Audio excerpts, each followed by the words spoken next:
Hey, Clay Clark. It's your favorite gunslinger, Brett Favre. Just reminding you, you are a great American. I mean, great. So keep slinging those Hail Marys. God bless. Are you finding yourself always running out of time? Always running short on time? Always finding yourself in a spot where you just don't have enough time to get things done? Well, on today's show, we're going to teach you how to get 13 hours per week of your life back. But first, I would like to demonstrate what it looks like or what it sounds like to waste an epic amount of time. The open outdoors. It's time for old Bob Roger to get out the old pen and pad and write down my notes. Dear Notes, today is June 4th. Dear Notes, this is the 4th day of June.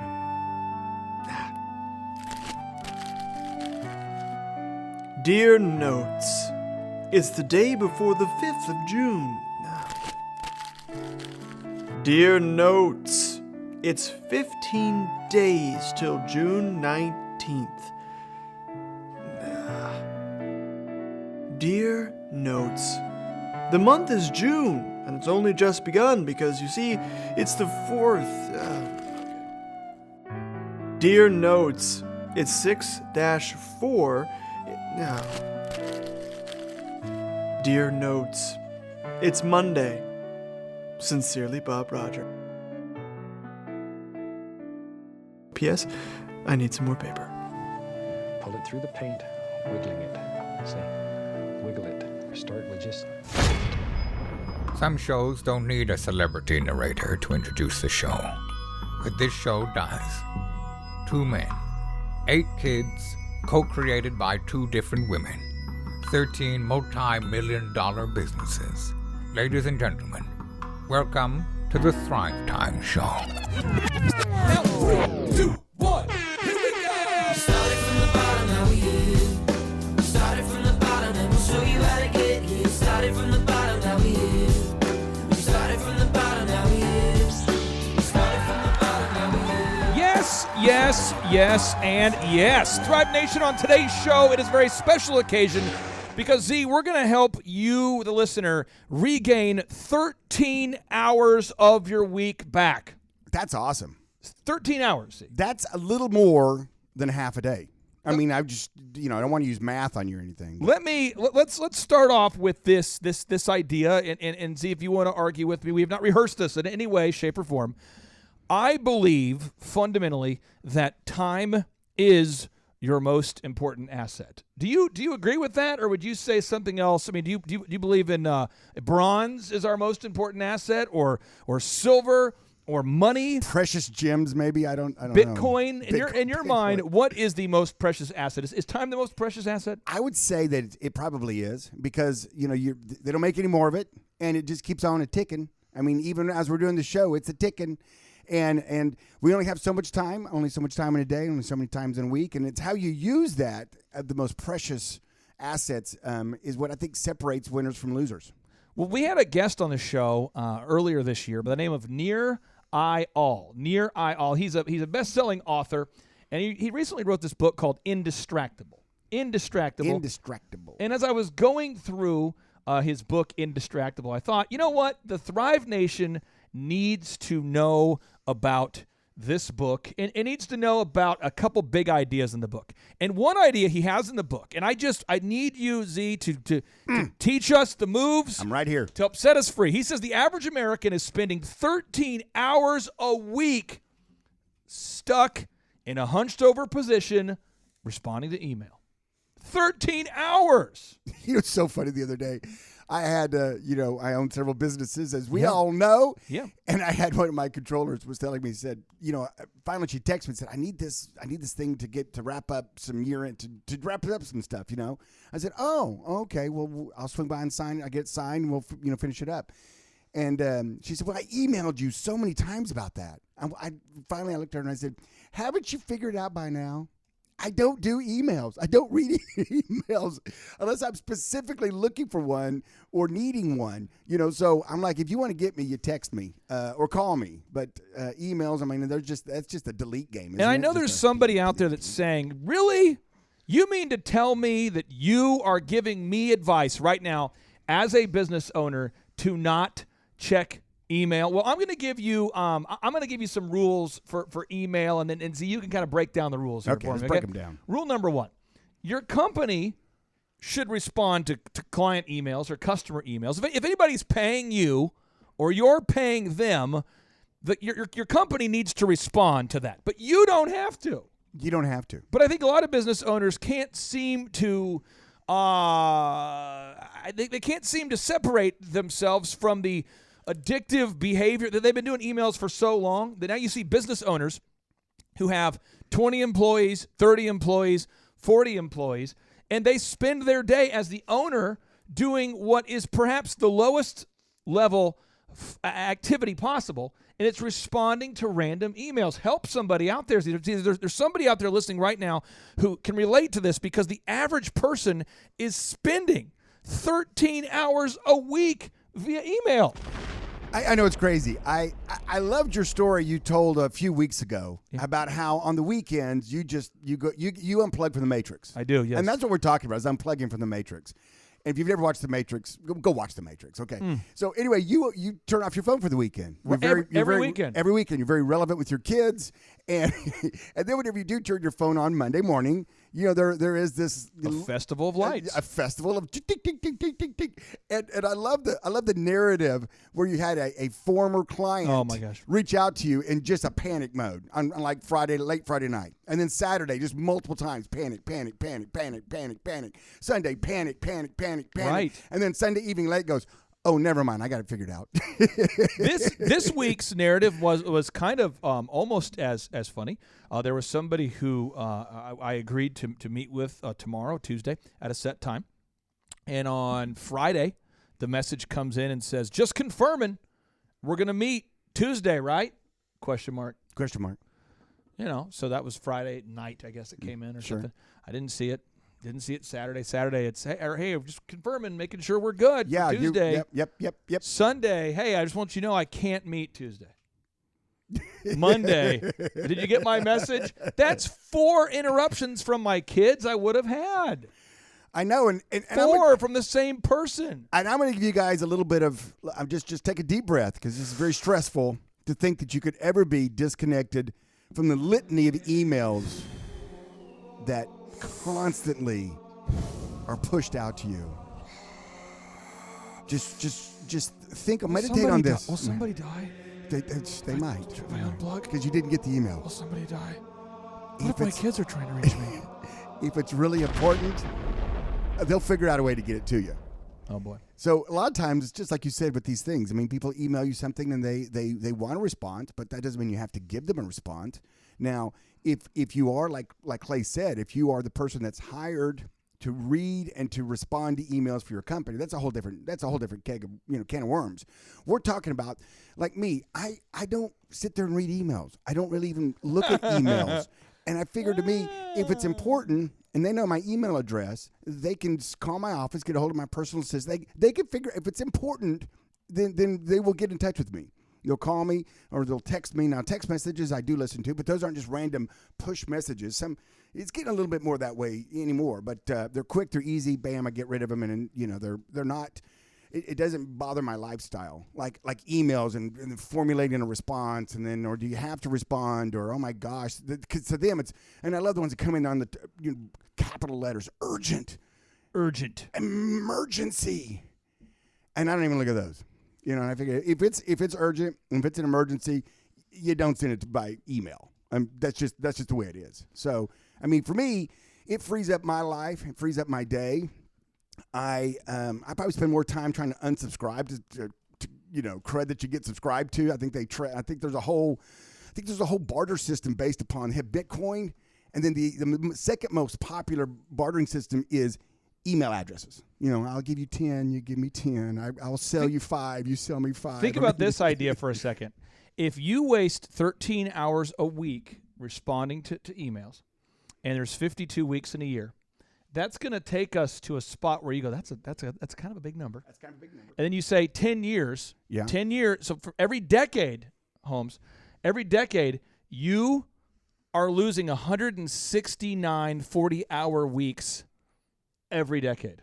Wow. 169 weeks every decade. I mean, we're talking about it's like a day and a half, almost 2 days a week. The average person is spending on email. And I want to get Charles Kolaw's take on this in a second. But before I do that, I feel like I need the megaphone because this is I want to bring some nuance and some subtlety to this idea. Here, Z. Do it. I'm going to make a list of the things you don't have to respond to. Okay, you don't have to. And Z, you're the first one really who gave me permission to not respond to these things, and I think it helped me a lot.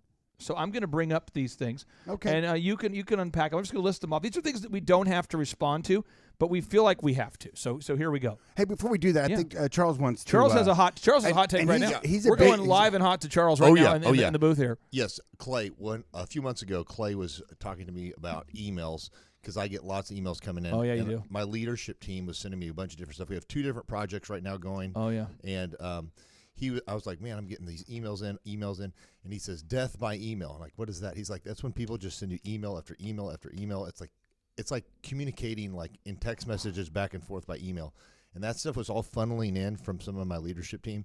And he coached me up because I feel like everything's a burning fire and I've got to respond quickly. Oh, yeah. And so you're like sitting on top of your email, which is totally not practical as a leader or as Dude. anybody being productive on your action steps for the day. And he says, schedule a time. Everybody has to do it within that time frame. Your business will not fail. Yes. Your business will not burn down. And I coached my staff through that, and it was a game changer. Just the last 2 months, my VP, Dan Harrigan, he was like, this has changed. It's even freed him up because it's given him more power to make decisions. Yep. And then on that set time, he's literally got like 15 or 20 quick questions, and we can just run through it like that. Bam, It is bam, bam. awesome. And I can make a decision. And it was like hours of emails back and forth throughout the work week. And so it was huge. So you were a huge part of that. He said, oh my gosh, death by email. You got to stop that. You got to get it into a set scheduled time. So I meet with him on the gatekeeper meeting every Wednesday. Yeah. And we knock out all Oh those my action gosh. items, all those It's decisions. turning me on right And now. half of the Stop it. people figure out half the problems within each department get figured out by the time you get it. So you only have to deal with your upper level issues, and you don't have to deal with all the petty things. So what I do on a daily basis, and I appreciate you sharing that, Charles, what I do is I get to work, I plan out my day. Again, I like to get up at 3 in the morning. You don't have to do that. Get up at 5 or 6 or 7, whatever works for you. But I get up at 3, and I plan out my day. I make my to-do list. I make my calendar. And then after I've done that, John tells me the emails that I need to respond to that are related to me personally. So I just want to share with the listeners. Can I share with the listeners my specific stuff I had to respond to today via email? Does that sound fair? It sounds fair to me. So let me pull up my list here. I've got a to-do list, and Kendall, you can zoom in on the list, just my to-do list here. So I'm gonna pull it up real quick here, and here we go. I'm gonna look here. Okay, so I had to let's see here. For Sam Adams Realty, I have a $286 bill. Boom. Matthew Farici, who's a wonderful PR expert guy, has suggested we might want to interview a Princeton professor on the show. That's cool. Elephant in the Room has a new commercial that I need to proof. But anyway, you can see the things on this list are the only things that I don't need to John just puts it on the list, the things that I need to respond to there. But I don't need to respond to everything, see? That's a fantastic list, I just might say. It's fantastic, but I don't need to respond to everything. Furthermore, I never, ever, ever, ever, ever, ever, ever look at my email at all after 6 in the morning. it's great. Now, I've read a lot of books about this, so work with me on this. Most of the super successful people, Paul Graham talks about this. Paul Graham, the guy behind Airbnb, Dropbox, and Reddit, he explains that he spends 90% of his day not near a smartphone. 90% of his day. Awesome. 90, not the other way around. So I'm going to make a list, Z, of the things that you do not have to respond to, and then Z, you can preach why. I'm going with the megaphone because I want it to be nice and subtle. Here we go. You do not have to respond to mass mailers. When you receive a mass mailer, Z, why do you not have to respond personally, call Victoria's Secret, and let them know you will not be doing business with them today? Well, you know what? Sometimes I think when you try to unsubscribe, they know then it's an active email, and then they sell it to other people. They don't get any more from them, but then all of a sudden it seems like it goes boop, boop, boop, boop, boop, boop, boop. You get more. So I'm not sure if that's even the move. You don't have to respond. You don't have to respond if because your lack of response. Here's one thing I told someone the other day. They said, "Man, I keep texting this person that won't text me back." I go, "There's your answer." They are answering you. And when you don't respond to one of these mass emailings that is just throwing a big net out there to see if they can catch somebody, your non-response is your response. Now, you don't have to respond to sales calls. Like if somebody calls you and you answer the phone and you recognize that it's a sales call, you don't have to take that call. Yeah, I love it now on my smartphone when I get a call, it'll say spam risk. And I'm thinking, okay, and I'm just kind of curious what they were trying to sell me. Maybe I never answer. If I don't have the number locked into my phone, I never answer them. So a lot of times I'll tell people, hey, I'm going to call you, and I give them my number. So text me first and let me know it's you. Otherwise, I won't answer it. But if you leave a message, I'll call you back if it's if I need to. There's also really this terrible nefarious thing called robocalls. You don't have to respond to robocalls. You don't have to respond to robocalls. Robocalls, robo emails, or anything. But on a sidebar, you want my least favorite emails to get? What is it? Is when I have two employees that are high up in the organization, maybe a manager here or a controller here or a accountant here or something, and they get into a fight, and they do it via email, and they CC me because that's the power that I know. And I just chuckle sometimes, and I laugh, and I go, I just delete, and I go, did they even think that I'm going to read this? I mean, if it's a problem that I need to address, someone will call me, right? I'm not going to sit here and follow them going tit for tat with each other on why this bill should have been paid a week ago, or just whatever it is, or why wouldn't that invoice looked at closer, just all that kind of inner workings of fighting, and it's all bickering, and it's all caps, and this and that, and urgent, and you're an idiot, and all that kind of stuff, so. Now, people you don't like, you don't have to return their call ever. If you don't like them. If you don't like them. Is that true? Unless you're married to them, then you probably need to. Whoa, that's a different show. Now, you don't have to respond to communication from people you don't want to know. That is true too.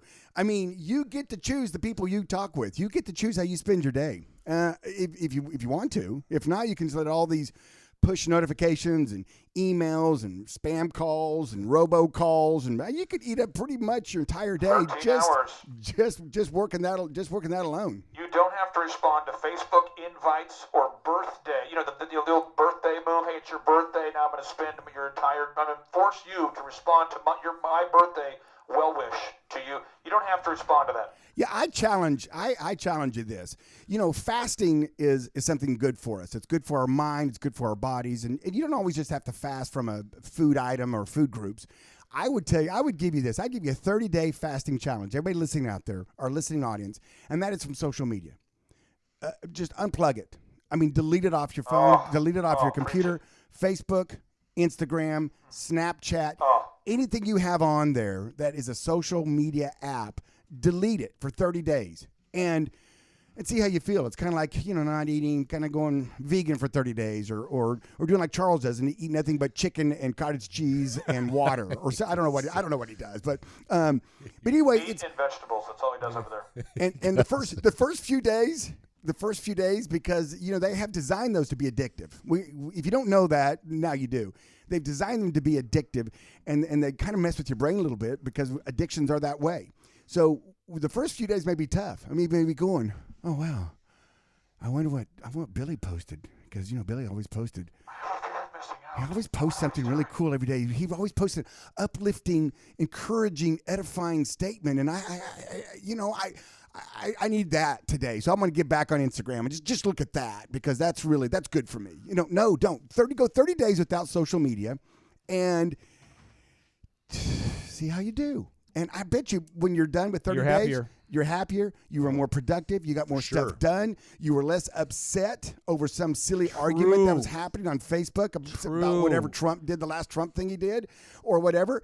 And it's a game changer. Charles. Yes, hey, we detoxed our kids off it. Like we grounded our kids from all social media. I love the story. For a couple weeks. And it was amazing. They were happier. They're communicating with adults like intelligent human beings.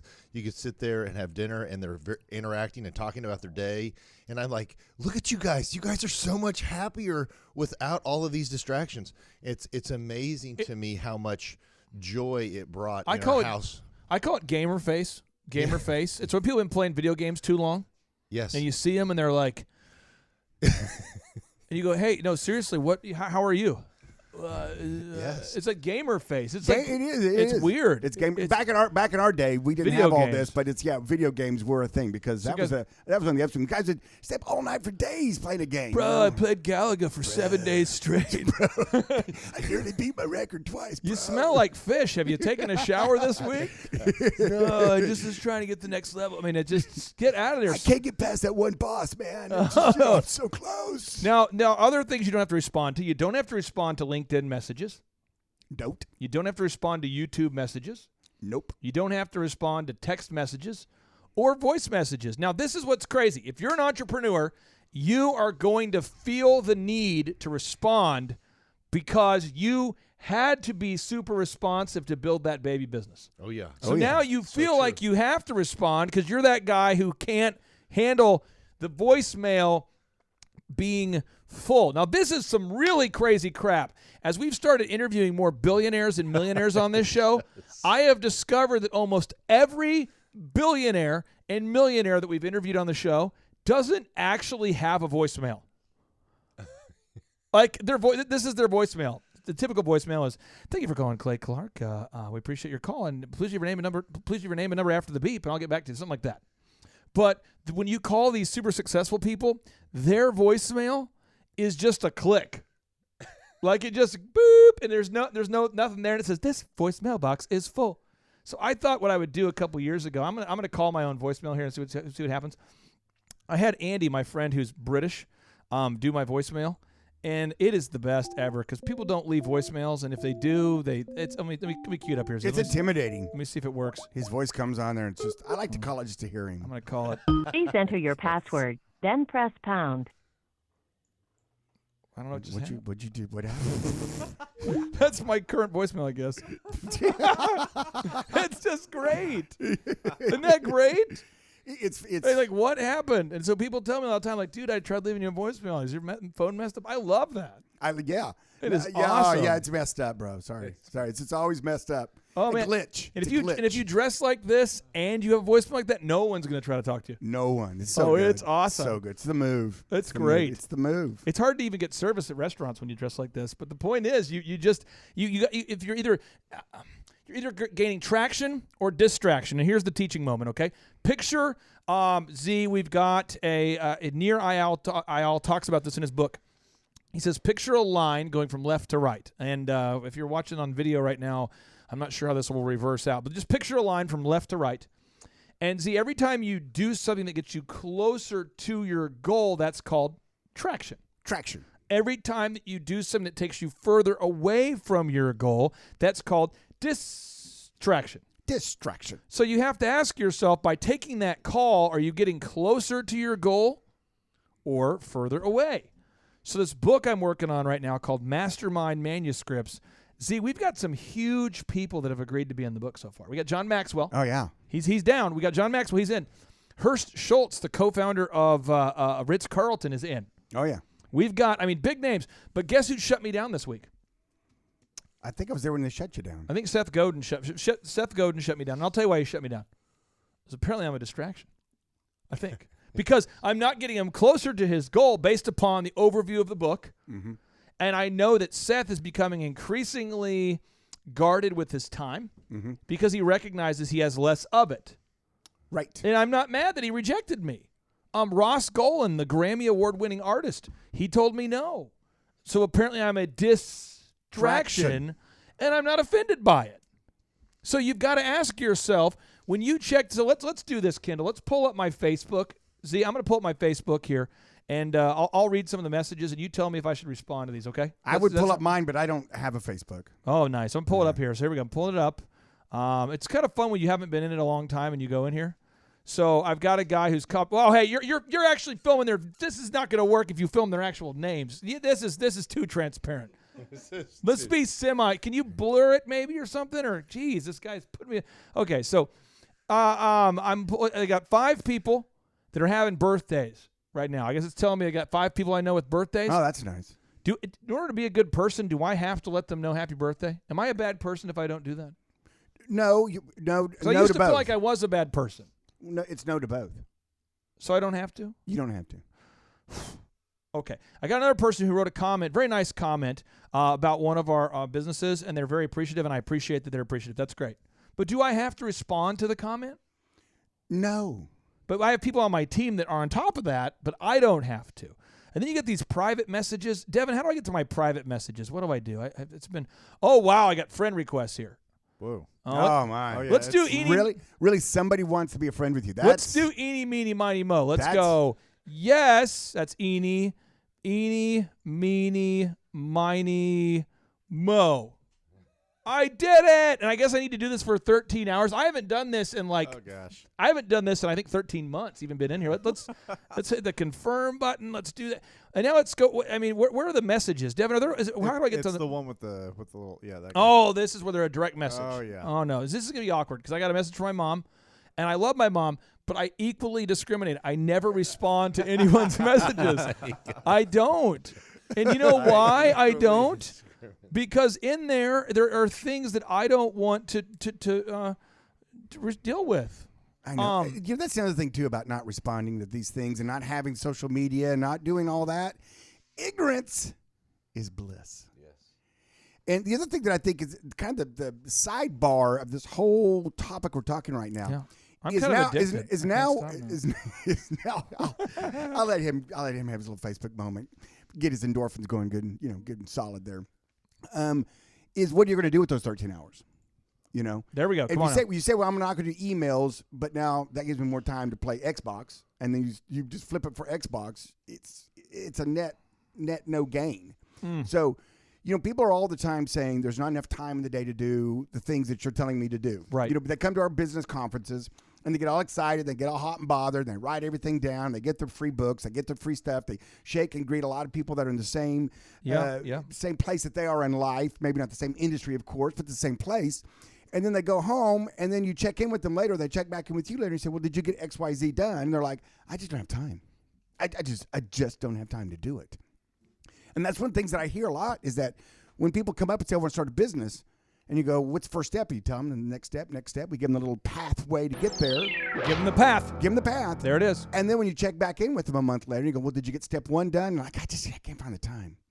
And I think it's because we have so many of these time wasters. Yeah. And this is just one of many time wasters. And that's another reason why I say get off of social media for 30 days. Get off it. And take that extra time with your life. Maybe hang out with your kids, your spouse a little bit more. No. Oh, crazy, I know. Talk to people? Talk to people? What are you saying? Go do something fun. What a controversial idea. Take your kids to a movie? What? Oh, that's crazy. And find out, challenge yourself what you can do with that extra time that you freed up. And then you can, because Forbes tells us, or there our business Bible, Forbes tells us that 67% of you listening right now are wanting to be in business for yourself. You're wanting to. And we'll put a link to that stat so everybody can check it out. It's unbelievable. And so that means 2 out of 3 of you are doing it. And why aren't you doing it right now? Maybe you don't have the right idea. Maybe you don't have the right mentor. Well, right now I can't because I'm on Facebook. maybe because you don't feel like you have the time to do it. Oh. You may think to yourself, that's pretty daunting. And it is. It's a commitment, and you got to be all in, and you got to go. And most people can't quit their job. Come on now. To start a business. You've got to overlap them some. And then that means now your time, what little precious time you have now, is getting sucked up even more. So you've got to be able to get off of emails. You've got to be able to get off of social media, free up some time. You got to quit reading blogs and watching TED Talks. You got to do that, and then you got to take those steps. And if you say, what are those steps? And I'm excited, and you're maybe new to the show, well, we come out to our next conference. We do a 2-day conference. We walk through all the steps on how to take an idea and turn it into a business, and it's a lot of fun. Steve Jobs, who couldn't be here today because Devin, why couldn't we book Steve Jobs on today's show? What's your theory? What's his excuse this time? I think he died. Okay, that always makes it tough. Thank you for keeping track of that. That's why he didn't respond to my email. We were a distraction to a dead man. But he says here, Steve Jobs said back in the day, he says, the doers are the major thinkers. The people that really create the things that change this industry are both the doer and the thinker and one person, the doer and the thinker. So see, this weekend, I was thinking because were you doing or just thinking? Well, I was thinking and I was doing. Oh, see, it was my wife. We have cheerleading, and some weekends are more cheer intense, where you've got a competition or you've got a workshop. Oh no! I know how much you love being a cheer dad. Yeah, and what's cool is if they're in town, if it's a workshop or something, or an in-town a clinic or performance, I only have to go to that 2 or 3 minutes where they perform, and then I'm out. And then you're out. And they perform for like 3 minutes. So I go see it and I peace out. So this weekend, I thought, you know what I'm gonna do? I'm gonna write a book this weekend, just to see, if we could do it. Yeah, why not? Because this show's about getting stuff done, Getting her done. So this book, it's called Entrepreneurship, Simplified, Amplified, and Visualized. It's based upon the Albert Einstein quote. He says, if you can't explain it simply, you don't understand it well enough. Yep. And so in that book, I lay out just the really simple stuff. Like, what is entrepreneurship? It's selling a solution to somebody who's willing to pay for it, Talk about don't reinvent the wheel, like literally just copy what works and improve upon it. Talk about chapter 3, escape the wage cage, But if you do, understand that you're going to be chased by a Viking in your pursuit of bags of money. The competition's chasing after you. So be careful if you escape that wage cage, because you might get killed. Because now you're in a fight. There you go. Now you're, it's kind of like wandering into one of those UFC fights. Uh-oh. The cage. Yes. And being surprised that someone just throat punched you. Mr. McGregor, why are you so violent right now? Why you seem so angry? Business is war.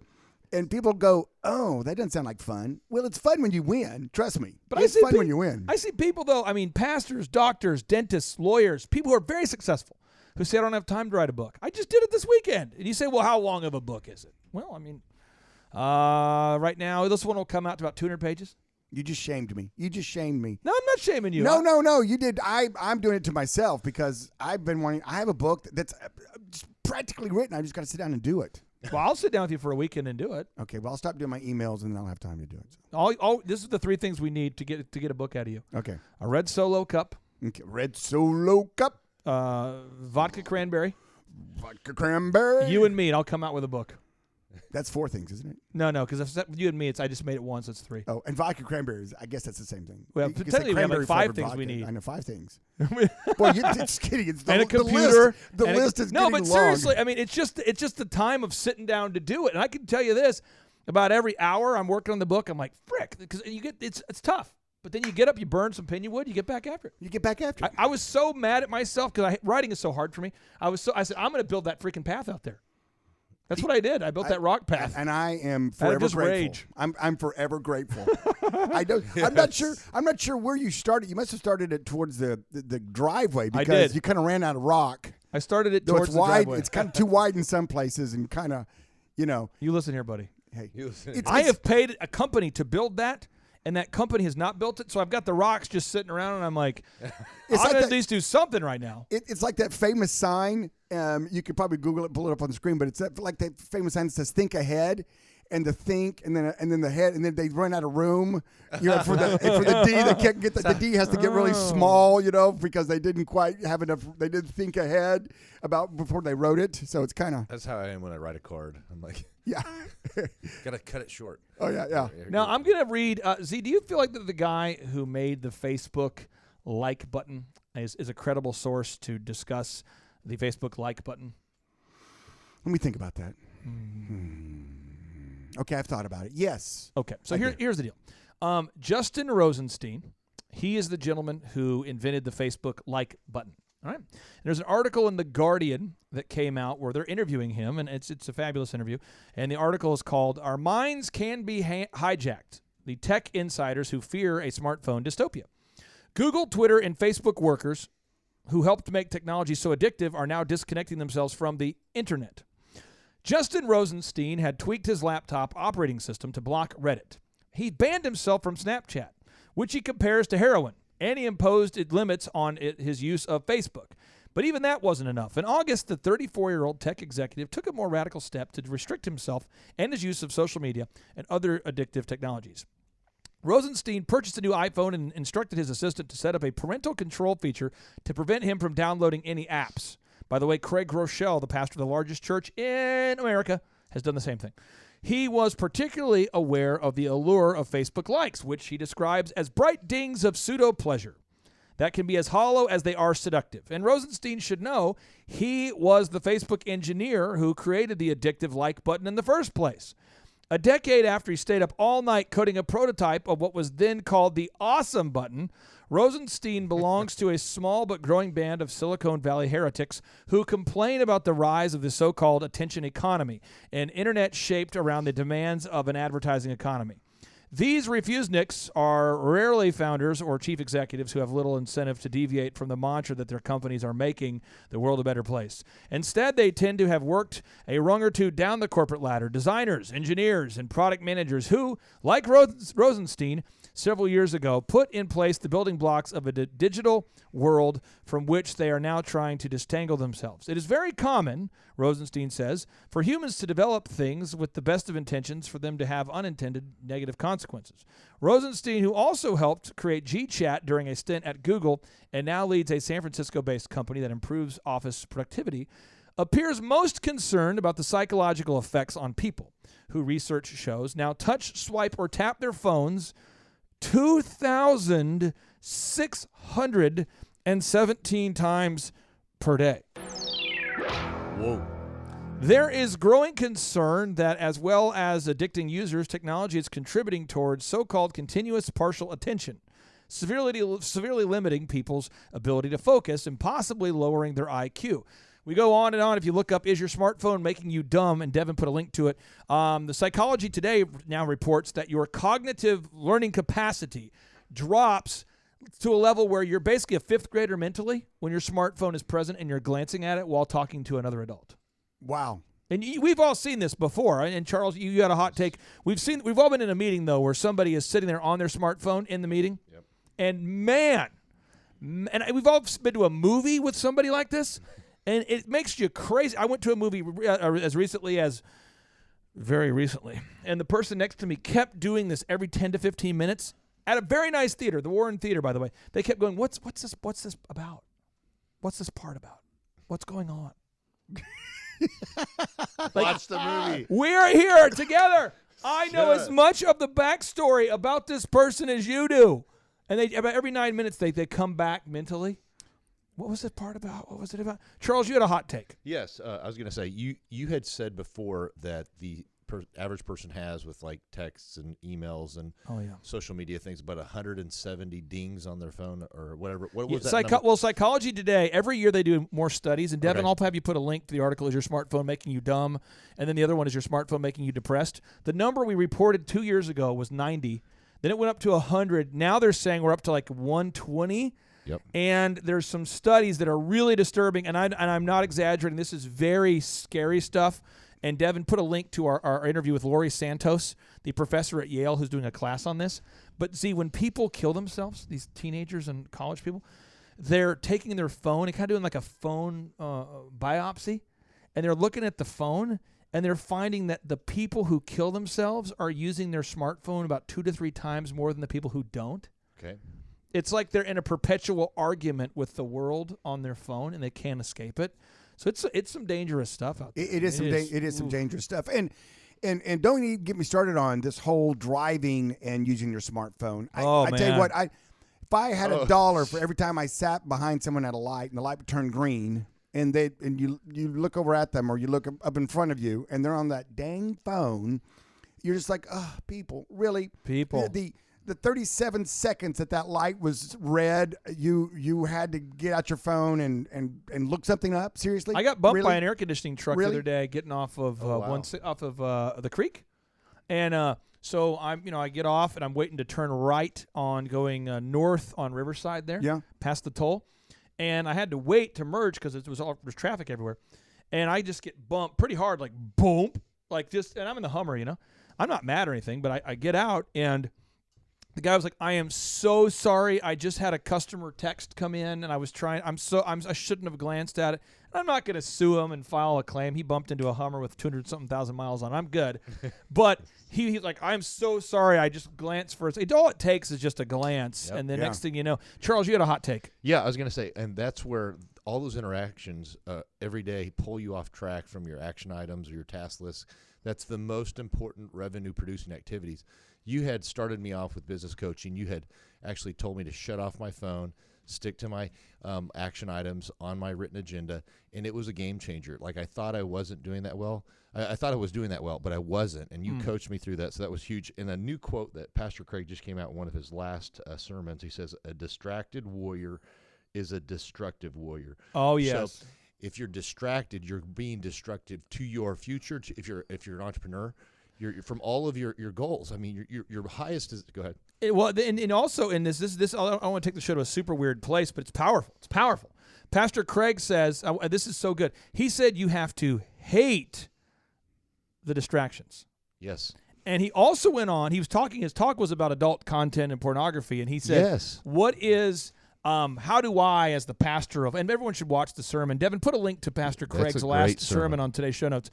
But he says, how do I prevent myself from looking at adult content? And he was really funny. He goes, when I was 27, I prayed to God that he would cure me of lust. I prayed, and all of a sudden, bam! And I never had a lustful thought again. And he's like, that's not true. That's not true. That did not happen. And then he says, but what I do is I've set up these things where I can't download an app.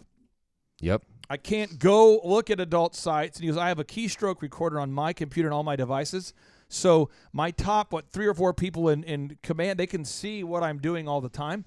And then not only is it helpful for him to, like if he can't find a file, they can see where he's been looking. There's all sorts of benefits to it. But he's like, then it's just not a temptation. Yep. And so he was talking about the temptation being the thing. And I would just say, we have got to right now determine where do we want to go with our life.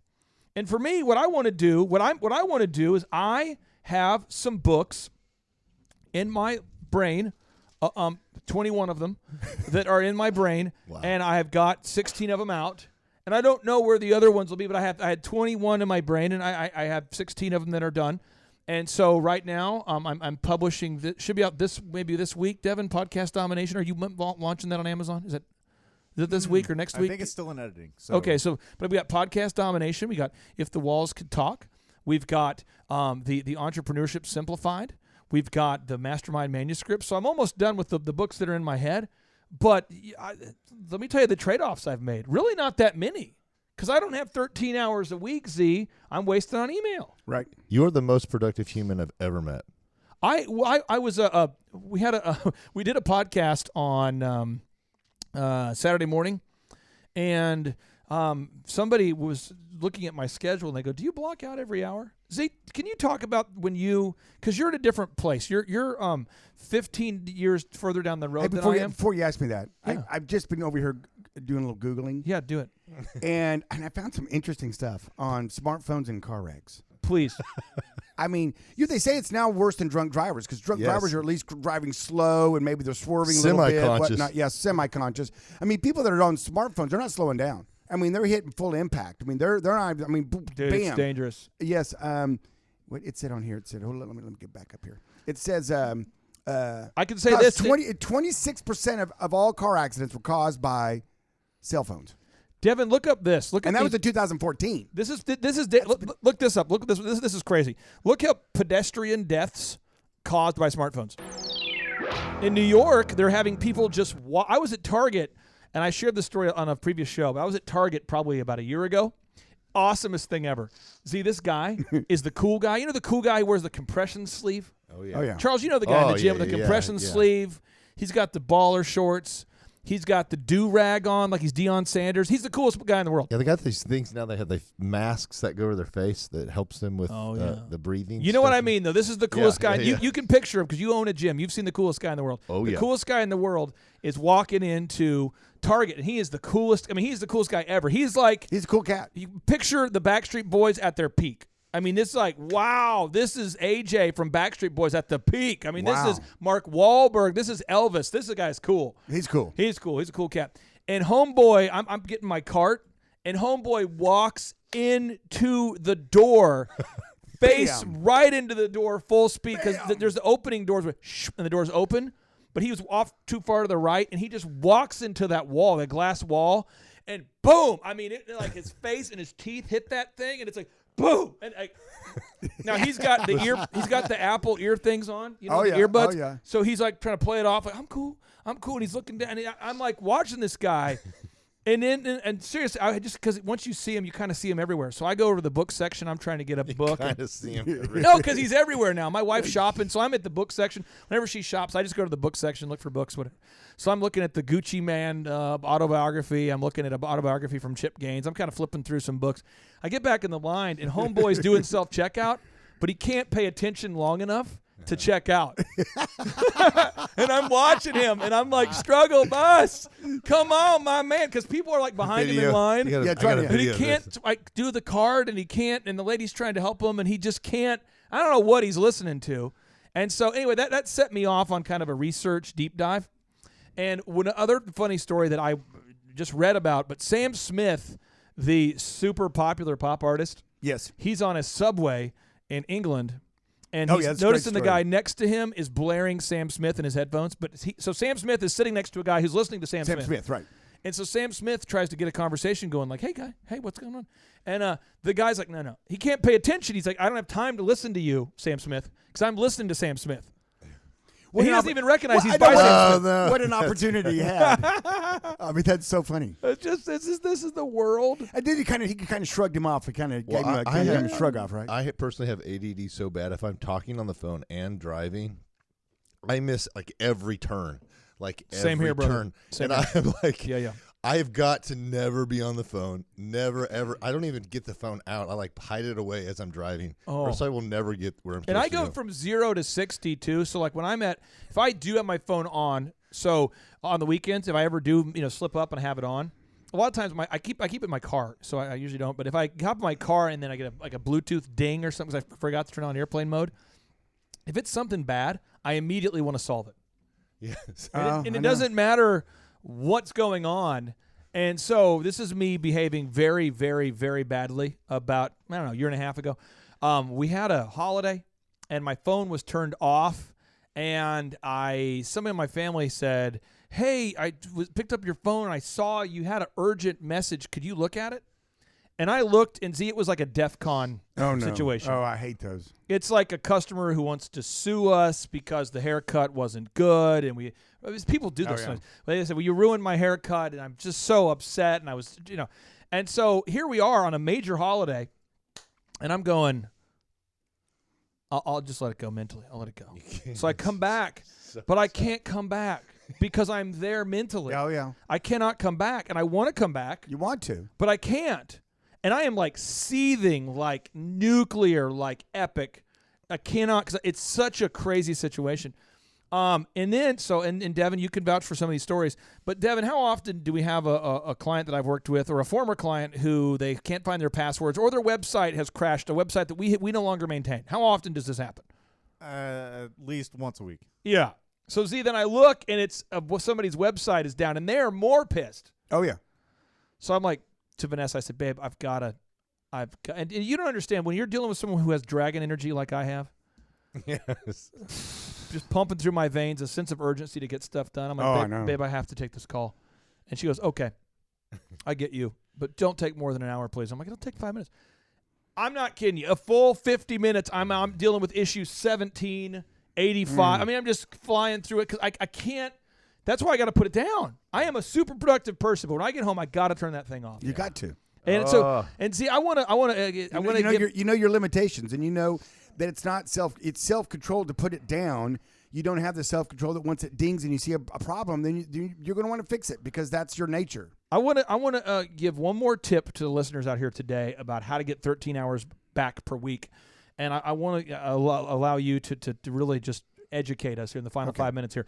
Do you remember the time when you used to carry a to-do list? Do you remember when you used to carry a to-do list? Yes, the good old days. Remember that super small font you would write in? Oh, I loved it. Yeah, would you a yellow pad, or what was your move? A yellow pad? Yeah, Big Chief with number 2 pencil. I loved the pencil on that paper. Oh, it just felt so good. You remember when you got to a level where you had enough competent managers and qualified lieutenants where you didn't have to carry that list anymore? Well, the list became really small. I mean, there's always a to-do list in my brain, but it's pretty small now. But you know what I mean, when you could put down the big tablet? Yes, I do. Do you remember that moment? I do.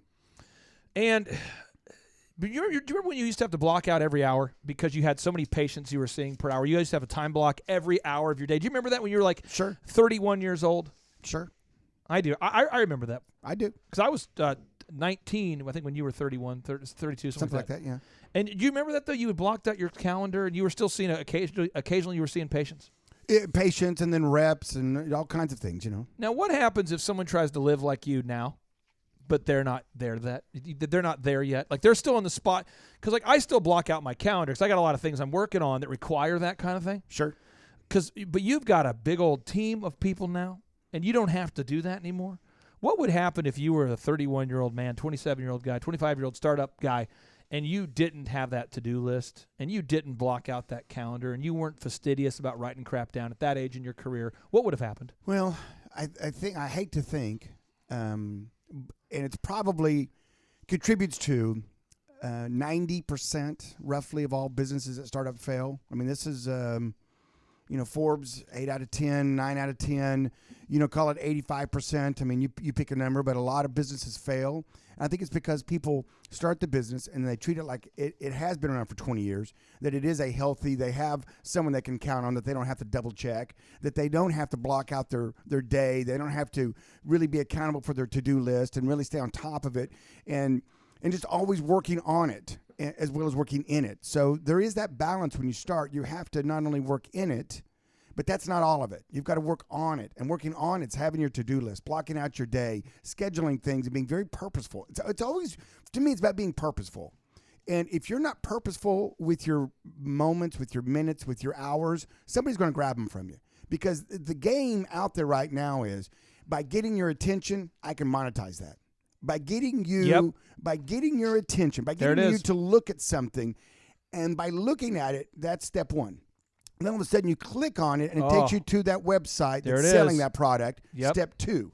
Step three is now all of a sudden you're scrolling through that website, and you're looking at all the colors and the sizes and all the shapes does this one glitter, that one doesn't glitter. Ooh, click, click, click. Next thing you know, you're pulling out your credit card and you're making a purchase. So attention that's why these people out here that have millions of followers can actually be paid money to have product, placement in their pictures. And they get paid to say that this bathing suit or this T-shirt comes from this company, and what they're vying for, and what they're getting paid for is your attention.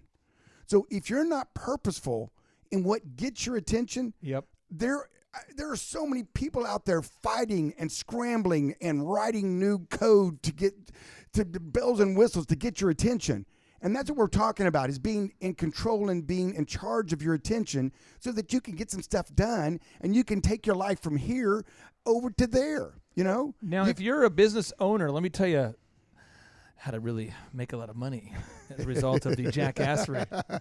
Every one of my clients who's successful always says, Clay, I would never click an ad. I go, that's because you're successful. Right.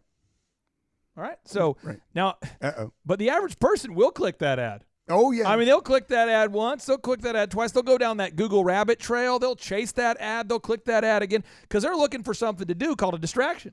Right. But you, as a man of action or a woman of action, you do not. You need to use social media to show your ads. The rest of America will use social media to show their ass. That's what's going on. That's what's going on. You need to use your social media accounts to show your ads. Everybody else is going to go up there to show their ass. You don't want to show your abs. Charles, you can't put your abs on there, okay? But I guess his abs could be his ads. Yes. Because he owns a fitness statement. Am I right? Am I right? Wow. I know that I would be clicking that. We decided not to do that anymore. No, Amber says no. Get the funnel poured on that. The funnel on that. There's an ad or two we've done, and I thought, well, we won't do that again. Those are the ones we want to see. So if you're out there today and you're trying to get 13 hours per week back, I've got a few steps here for you, okay? Step number 1, block out a specific time every day to look at your email. And then only look at your email then. Only. Step 2, get a qualified customer service rep and or a personal assistant. and have them respond to your emails and tell them, hey, Clay, Amber, Charles, Z, whoever they say, hey boss, when can I ask you all of the questions that I have? What time per day can I do that? And then let them respond to the emails. But it's so worth it. I hate to see when we have such limited time, and when you don't want to lose 15% of your decade. I mean, that's crazy. 15% of every decade. You don't want to lose that to email. No, you don't. That's dumb. That's stupid. I mean, that's not a good move. That's not a good move. It's not a good move, and it's how you free up the most important thing that you have, and that is your time. Because with that time, you can conquer the world. You can. You can start a business. Do you have more hours than everybody else in your schedule? Do you have more than 24 hours? You know what? I feel like I do. I was reading. No, I don't. I was reading the autobiography of Oprah, and I thought somewhere in there I'm going to discover where she's going to say, tip number 1, I have 45 hours per day. I thought, but I never found it. I'm reading Elon Musk's book, and I'm going, he's got 24 hours. And I read Andrew Carnegie, and I'm like, well, perhaps he had more. He probably could just buy more. But everyone has the same amount of time. So how do they get it done? They're saying no to grow. They're you got to eliminate those distractions. Okay, you got to do it. And see, I think it's time to interview our next guest. So before we do that, I think we should probably end this show with a boom. Let's do it. Here we go. Oh yeah. And without any further ado, 3, 2, 1, boom.